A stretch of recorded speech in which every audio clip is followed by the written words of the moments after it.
Welcome, everybody. Today is the ongoing Fukushima Daiichi crisis, ongoing radioactive discharge, and other current issues.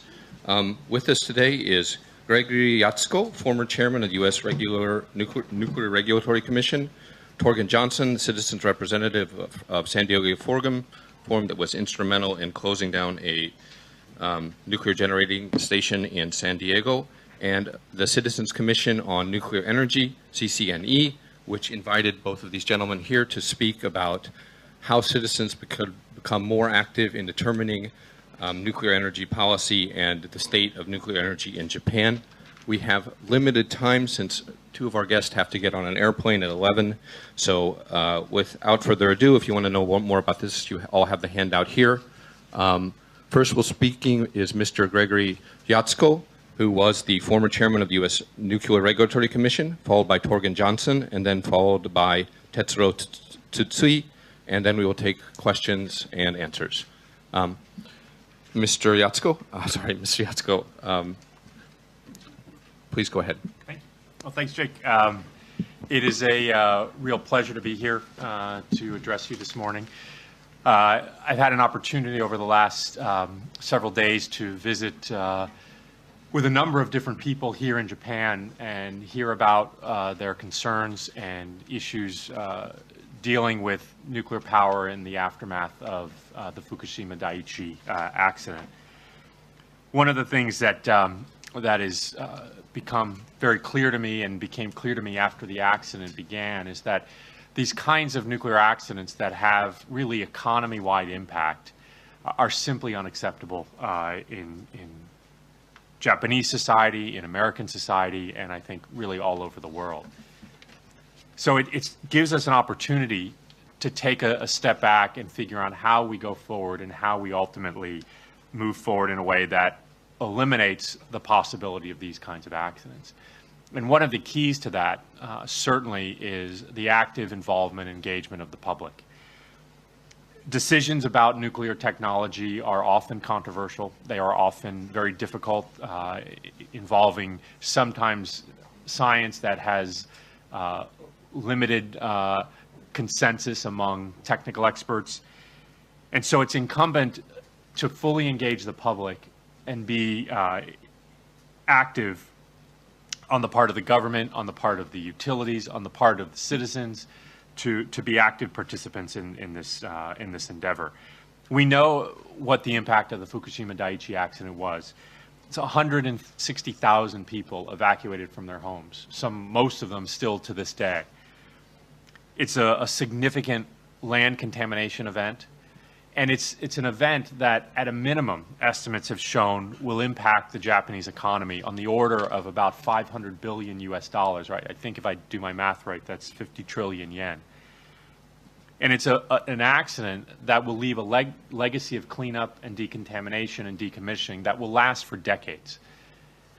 Now, there has been a lot of interest lately, internationally certainly, and I've seen that in the United States, about the efforts to deal with water contamination at the site, a combination of problems from tanks that are storing contaminated water and groundwater migration through the site. All of these issues are extremely significant, but they are just the beginning of the work that will need to be done. Over the next several months, there will be activities related to removing fuel from the Unit 4 spent fuel pool. This is also a very significant activity from a safety perspective. So there's a lot of activity and there's a lot of work to be done, and much of that is extremely safety significant. So that's why it's so important to have the public fully engaged.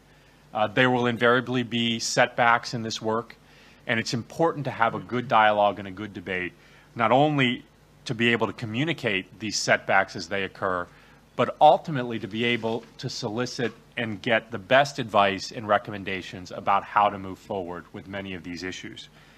Every time I come to Japan, I'm amazed by the spirit and the creativity and the hard work and the ethic of hard work of the Japanese people. And I think it's extremely important to utilize all the resources that exist in Japan to work on solving these challenges, because they are ultimately unprecedented. The accident at Fukushima Daiichi has left a legacy of contamination that is very different from any other radiological disaster that has happened in the world. And ultimately, we have to change the mindset about people believing that accidents can't happen. Before the accident, too many people believed in that mindset. And that's part of the challenge and part of the important need to change as we go forward. Fundamentally, as I've looked at this accident and as I've talked to people in communities that surround nuclear power plants in the United States, in Japan, it's become clear to me that we need to think about safety in a whole new way. We need to think about nuclear technology being used in a way that it cannot lead to evacuations. It cannot lead to land contamination events. This is something that we wouldn't accept in any other kind of technology. And even though these events are anticipated and expected to be extremely rare, they still can happen, and they did happen at Fukushima Daiichi. So as we go forward and we think about nuclear technology and the use of nuclear technology, it's time to completely remove the possibility of severe accidents. That means a whole new way of looking and thinking about nuclear technology, and it may mean rethinking the reactors that are currently in operation today. So as I've met with people and attended public meetings over the last several days, I've challenged the people that have come before me to be active participants, to be actively engaged in the work that is going to be needed to be done in Japan to address the issues with Fukushima Daiichi, to address the very difficult decisions about restarting nuclear power plants in this country. So I'm really thrilled to be here with Torgen Johnson, who is from Southern California, and I met him when I was working as the chairman of the NRC because of the work that he was doing to organize people in his community and to bring facts to their attention that would help them be informed participants in the debate and discussion about the power plant in his community.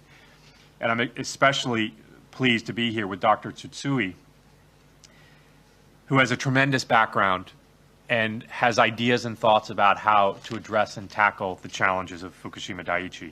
And these are very, very difficult challenges. And I think if there's any lasting message that I could leave, it's that to tackle these challenges, the best and brightest minds from Japan, and if necessary from the rest of the world, will need to be brought to bear to come up with solutions.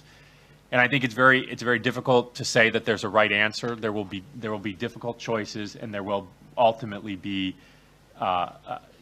sacrifices and choices that'll have to be made. So I appreciate the opportunity to address all of you, and I'd be happy to answer questions when we get to there. Thank you.